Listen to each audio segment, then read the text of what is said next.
Pada saat episode ini dipublish atau pada saat kamu mendengarkan episode baru ini, kita sudah berada di tahun 2025.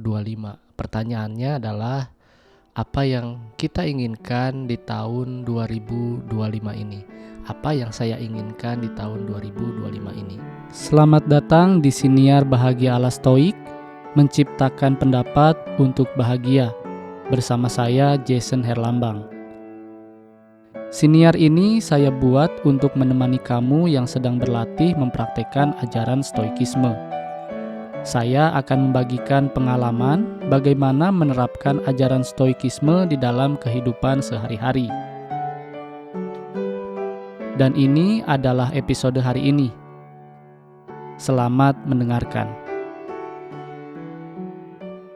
Di dalam episode ini saya ingin menjelaskan kepada kamu atau mengobrol dengan kamu tentang apa yang saya inginkan di tahun 2025 ini, atau apa yang kamu inginkan, apa yang kita inginkan sih di 2025 ini, dan apa seharusnya yang kita inginkan di tahun 2025 ini. Tentu saja ketika kamu mendengarkan siniar ini atau podcast ini, yang kita inginkan adalah lebih memahami apa yang namanya virtue, apa yang namanya keutamaan. Bagaimana cara saya pribadi gitu ya, Jason Herlambang, memaknai keutamaan tersebut. Lalu bagaimana cara melakukan keutamaan tersebut? Bagaimana cara mempraktekkan keutamaan tersebut gitu ya. Dan terutama tahun ini saya menginginkan lebih fokus dan lebih bisa mengkonsentrasikan pikiran saya kepada hal-hal yang bisa saya kendalikan dan tidak untuk mengingat hal-hal apa yang tidak bisa saya kendalikan gitu ya, seperti uang dan segala macam. Nah, tentunya ketika saya berbicara ingin lebih memahami stoikisme, salah satu prakteknya adalah dengan cara membaca buku yang pertama ya. Membaca buku, karena membaca buku itu adalah salah satu praktek di dalam stoikisme gitu ya. Ketika kata Epictetus, ketika kamu ingin menjadi lebih bijak, maka ya kamu harus ngobrol dengan orang yang bijaksana juga gitu ya. Dan begitu juga Marcus Aurelius gitu ya. Marcus Aurelius itu adalah seorang kaisar yang masih rutin pada zaman dulu itu, dia masih rutin menghadiri kelas-kelas filsafat, terutama stoikisme gitu ya. Dan yang pertama itu membaca buku, karena kita itu terutama saya tidak punya banyak waktu untuk mengobrol dengan orang-orang yang mengerti filsafat gitu ya, dan saya tidak punya akses ke situ. Tetapi buku itu menjadi pembantu saya atau menjadi alat yang mudah bagi saya untuk lebih mengerti apa yang saya ingin pahami dari stoikisme gitu ya. Membaca buku, dan itu juga adalah salah satu praktek mendengarkan. Ya mungkin kita membaca, tetapi dari membaca itu kita bisa membayangkan, atau saya bisa membayangkan bahwa saya sedang mendengarkan orang pintar berbicara lewat buku gitu ya. Jadi kata Epictetus itu, ya kita harus menghargai apa yang kita miliki, yaitu 2 telinga dan 1 mulut gitu. Jadi kita itu harus lebih banyak mendengar daripada berbicara gitu ya. Lebih banyak mendengar daripada berbicara. Nah, buku adalah salah satu praktek saya untuk mendengarkan, untuk mengobrol dengan orang-orang pintar, untuk mengobrol dengan orang-orang bijaksana, untuk memahami apa yang ada di dalam pikiran mereka gitu ya. Apa yang berada di dalam pikiran mereka. Dan apakah saya banyak membaca buku di tahun 2024? Tentu saja tidak gitu ya. Tidak akan pernah cukup, berapa banyak pun buku, saya rasa tidak akan pernah cukup untuk memahami apa yang kita pelajari, karena dari satu buku kita mempertanyakan lagi gitu ya, apa sebenarnya maksud dari si penulis ini gitu ya. Lalu kita membaca lagi buku yang lain, lalu kita bertanya lagi apa maksud dari si penulis ini. Maka kita terus saja, kayak saya tuh ngerasa bahwa tidak puas karena memang seharusnya kita belajar itu seperti itu ya. Jadi kata Epictetus juga, if you want to improve gitu ya, ketika kita ingin mendapatkan improvement di dalam hidup kita, kita itu harus puas untuk terlihat bodoh dan dan dan tidak tahu apa-apa gitu ya. Jadi kita itu harus berpikir bahwa kita itu tidak bisa pintar dari satu buku, kita itu tidak bisa pintar dari 2 buku, kita itu tidak bisa pintar dari 3 buku gitu ya. Kita harus berusaha untuk mempertanyakannya lagi.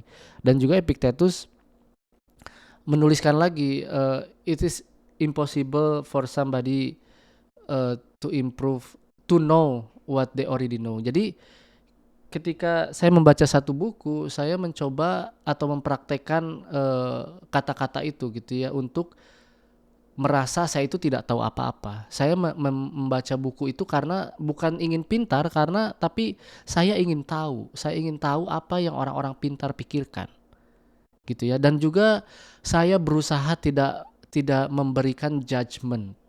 Judgement, judgement itu kayak menghakimi gitu ya, memberi rating buku ini bagus atau tidak. Tidak usah gitu, karena dari satu orang ke orang lain itu, dari satu penulis ke penulis lain itu, mereka memiliki pemikiran yang berbeda dan mereka itu memiliki cara pandang yang berbeda, mereka itu memiliki pengalaman hidup yang berbeda. Jadi saya belajar untuk tidak memberikan nilai buku itu bagus atau tidak. Yang saya lakukan adalah ya saya membaca buku saja. Gitu ya, saya membaca buku karena saya ingin tahu. Dan saya praktek itu tadi, mendengarkan. Gitu ya. Lalu setelah itu, setelah membaca buku, ya yang kedua adalah saya membuat podcast ini gitu ya. Saya membuat podcast ini. Ini adalah cara saya untuk saya tahu di mana saya tidak mengertinya gitu ya, di mana saya bodohnya gitu ya. Karena pada saat saya berbicara apa yang saya pikirkan, maka saya tahu, oh saya tidak tahu di sini gitu ya. Saya tidak tahu di titik ini, saya tidak tahu di materi ini, saya tidak tahu di sejarah ini. Bahkan saya cukup sulit untuk mengingat quote-quote atau kata-kata bijak dari buku-buku gitu, karena saya merasa bahwa quote itu saya baca dan saya tidak menginginkan untuk mengingat quote itu secara secara kata per kata untuk disampaikan gitu ya. Tetapi saya membaca buku itu saya niatnya untuk mengerti saja, kayak quote-quote-nya juga saya ingat, tetapi saya tidak ingat satu kata per kata gitu. Tetapi pada saat saya belajar untuk membuat podcast, saya juga belajar bahwa saya harus mengingat apa yang penulis atau orang yang menyampaikan materi itu harus saya ingat gitu. Karena apa? Karena itu adalah praktek saya menghargai orang lain, menghargai kata-kata orang lain, menghargai pikiran orang lain gitu ya. Dan saya belajar untuk mengingat apa yang mereka katakan, apa yang mereka tuliskan di dalam buku, dan buku apa yang mereka tulis gitu ya. Dan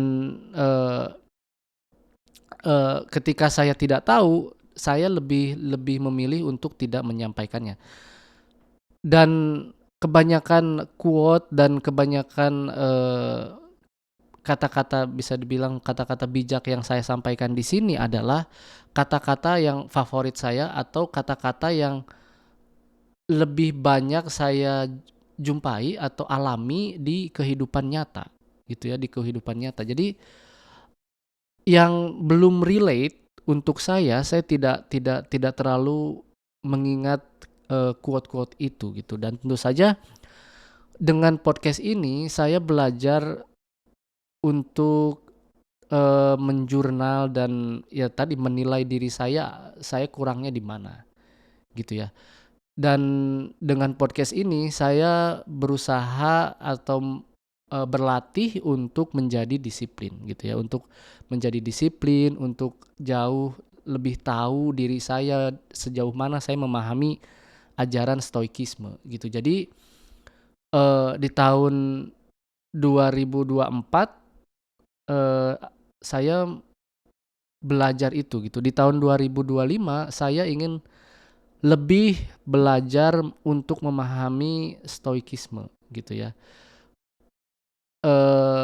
Di 2024 tadi saya bikin berapa ya, 100 lebihan episode podcast ini gitu ya. Dan di tahun 2025 saya ingin membuat YouTube channel atau lebih serius dalam menjalankan YouTube channel saya.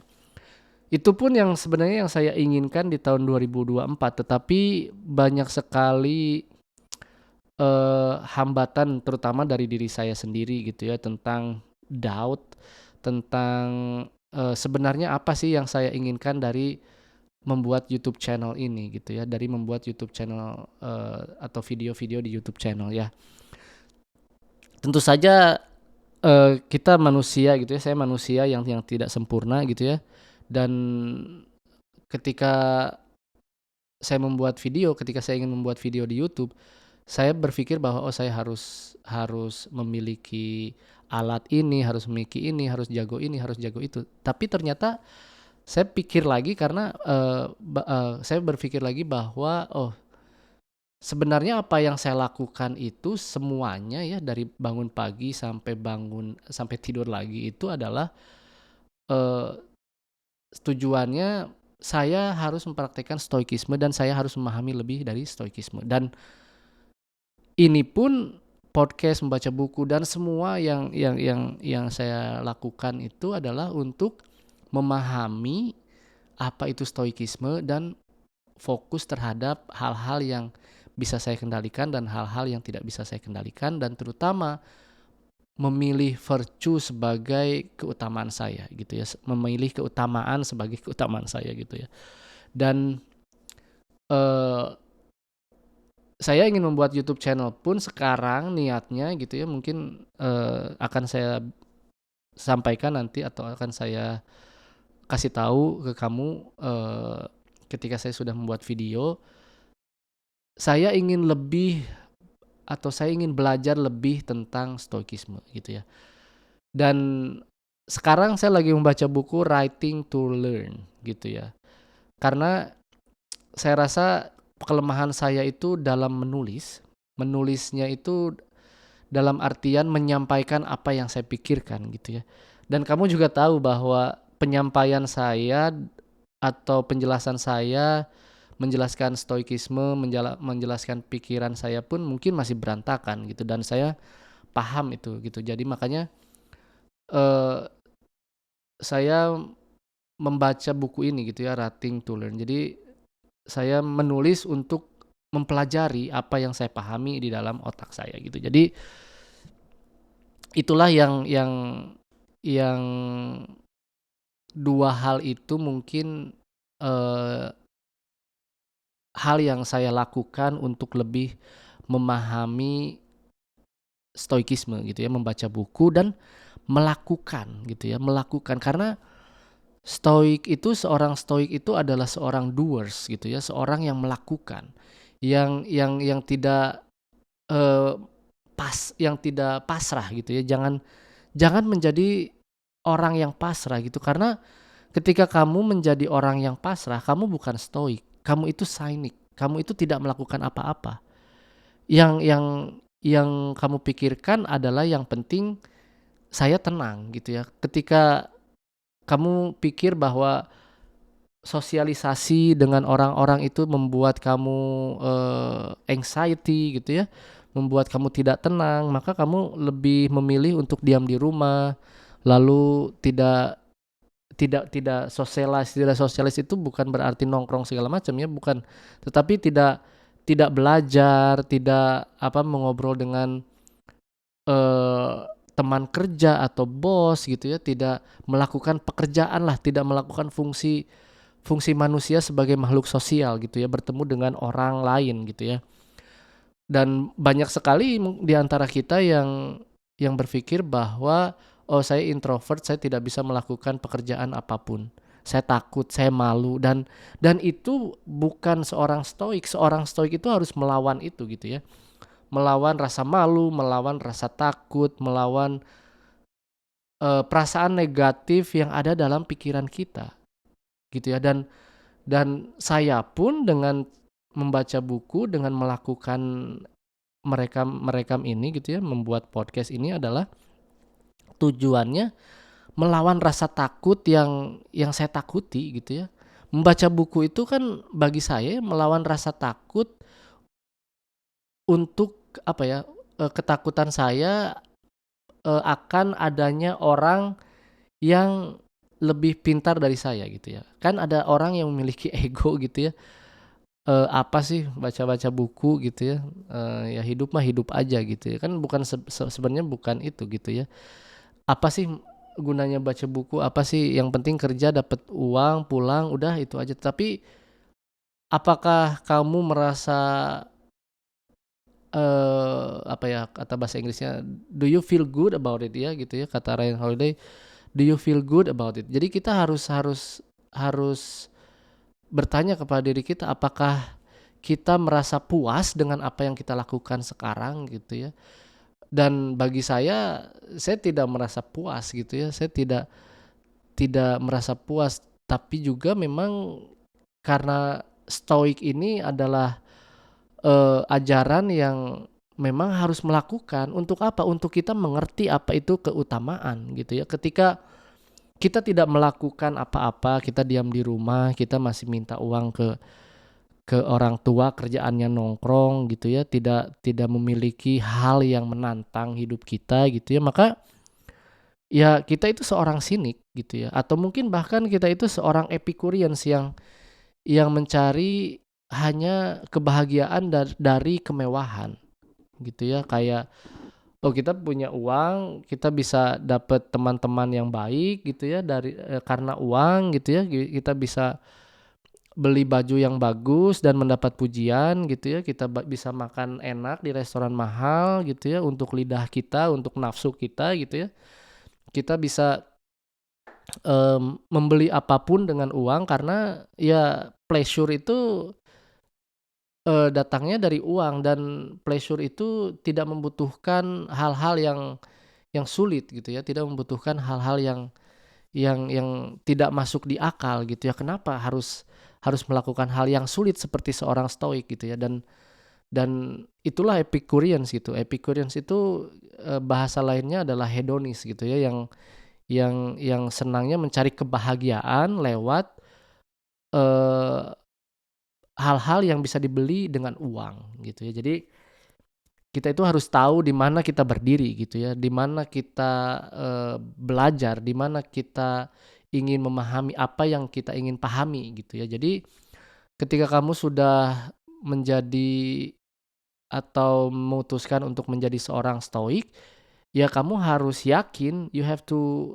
believe and you have to live with your belief gitu, that you are stoic gitu. Kata Epictetus pun kamu harus memilih karakter kamu dalam hidup.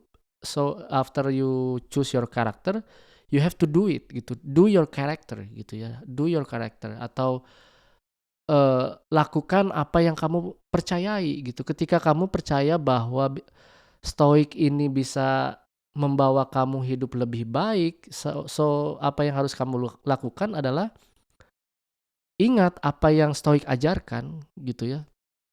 Fokus terhadap hal-hal yang tidak bisa, maksudnya fokus terhadap hal-hal yang kamu bisa kendalikan, dan tidak usah banyak memikirkan apa yang tidak bisa kita kendalikan gitu ya, dikotomi kendali. Lalu dalam melakukan atau hidup di dunia nyata, kamu harus memiliki virtue, kamu harus memiliki keutamaan, kamu harus berani, Kamu harus disiplin. Kita harus adil terhadap diri kita sendiri, kita harus adil terhadap orang-orang yang kita cintai, kita harus adil terhadap hidup kita sendiri. Lalu bijaksana sejauh ini gitu ya, saya bisanya menerjemahkan sebagai we accept the reality, amor fati gitu ya. Amor fati, kita harus mencintai takdir kita saat ini. Takdir kita saat ini lagi jatuh, maka ya sudah nikmati jatuh itu gitu ya. Takdir kita lagi sakit, maka nikmati kesakitan itu. Cintai kesakitan itu. Be a stoic gitu. Jadi be indifferent about whatever you are or wherever you are now gitu ya. Saya lagi tidak punya uang, so what? Saya tidak punya uang memang saat ini. Karena apa? Kamu harus tahu karena apa? Karena saya menghabiskan uang tersebut untuk kebutuhan saya. Saya membutuhkan uang untuk ibu berobat, untuk adik saya sekolah, untuk membetulkan rumah orang tua saya, untuk membuat orang-orang yang saya cintai bahagia. Jadi nikmatin takdir kamu itu gitu ya. The problem apa? The main thing is you're doing what you're doing. You're doing what you believe it's good for you. Jadi kamu itu harus percaya, harus mencintai apa yang kamu cintai. Dan kamu harus ingat bahwa kamu melakukan hal-hal yang ada di dalam kendali kamu. Hal-hal yang lainnya lupakan. Gitu ya. You learn, you do, the rest doesn't matter. Gitu ya. Yang paling penting adalah kamu melakukan apa yang kamu percayai, kamu lakukan itu dengan baik gitu ya. Jadi itulah yang harus kita inginkan di tahun 2025 sebagai seorang stoik, sebagai manusia yang ingin memiliki hidup yang lebih baik gitu ya. Belajar bagaimana cara kita menjadi seorang stoik yang lebih baik dan lakukan atau praktekkan apa yang telah kita pelajari. Kayak gitu ya.